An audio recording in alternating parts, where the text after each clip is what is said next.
Alright, let's get into it. You see one of these things on the news, a massive, flat-topped ship cutting through the ocean. You might wonder what in the world it is. Well, that's an aircraft carrier. Think of it as a floating city, but this city has a very specific and very dirty job. Its main purpose is to be a mobile airport. It carries airplanes, helicopters, pilots and aircrew, maintenance crews. It can sail anywhere in the world, giving a country the power to launch aircraft from the middle of the sea. Now, these floating airfields didn't just appear out of thin air. Their story is a classic tale of trial and error. Eugene Ely was the first to take off from a ship in 1910, using a makeshift wooden ramp on USS Birmingham. A few months later, he landed one on a different ship. During World War I, navies got serious about the concept. The British converted a battlecruiser into HMS Argus, often called the first true aircraft carrier. World War II was when the aircraft carrier truly came of age. The attack on Pearl Harbor showed the devastating power of carrier-based aircraft. We went from propeller planes to jets, modern Nimitz-class carriers and the new Ford-class, bigger, tougher, nuclear-powered. They are the pinnacle of a century of development.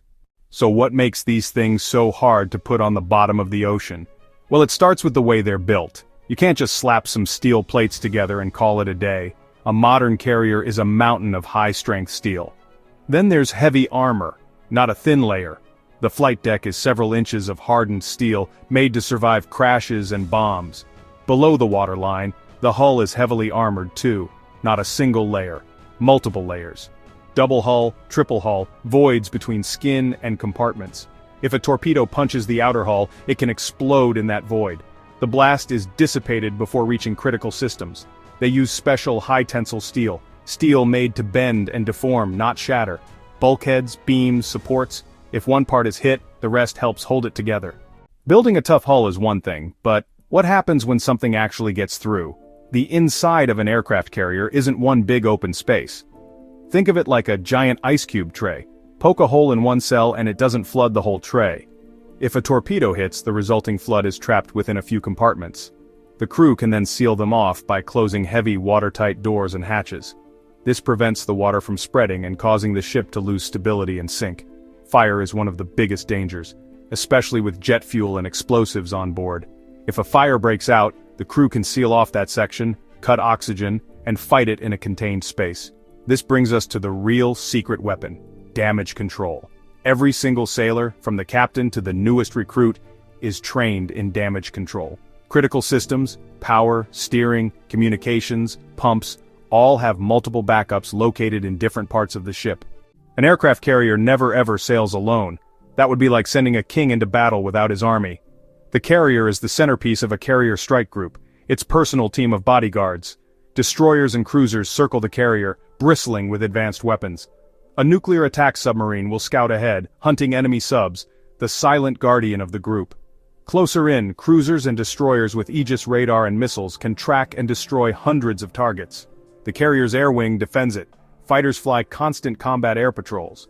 E-2 Hawkeyes act as the fleet's eyes and ears, detecting threats hundreds of miles away. Layer after layer of protection makes getting to the carrier incredibly difficult.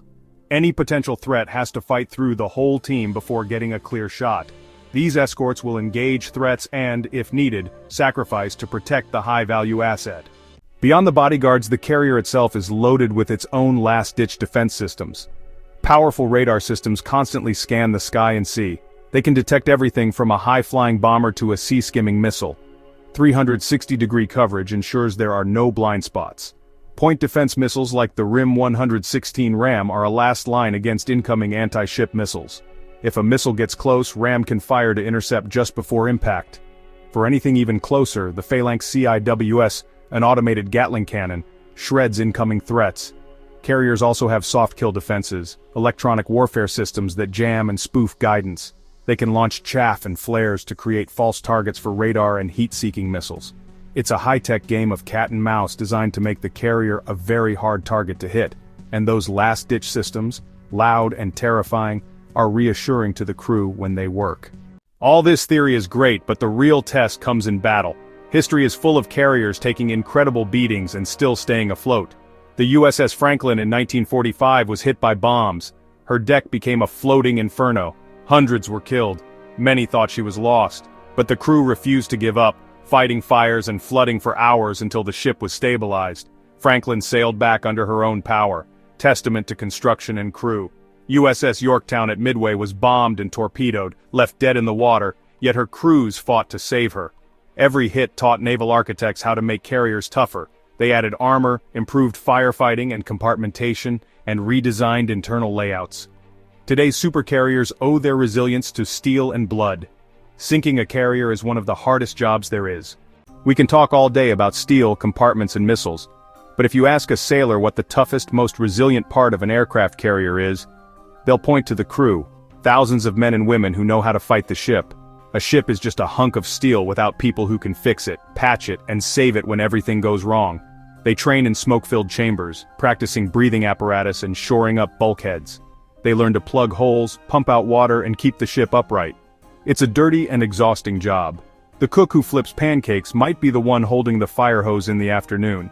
This shared responsibility builds an incredible bond and sense of ownership over the ship. When an alarm sounds, there's no panic. Only a disciplined, rehearsed response from thousands working as one.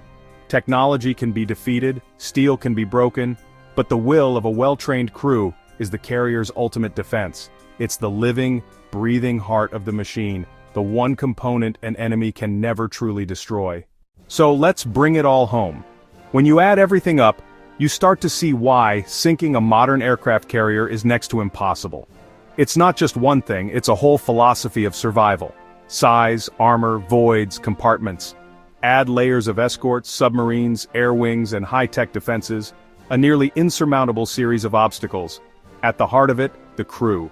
Training, grit, and refusal to give up. No ship is truly unsinkable. The Titanic taught us that. But a modern nuclear carrier is as close as it gets. It represents peak naval engineering, military strategy, and human training. Designed from keel to mast to endure, to fight, and to survive.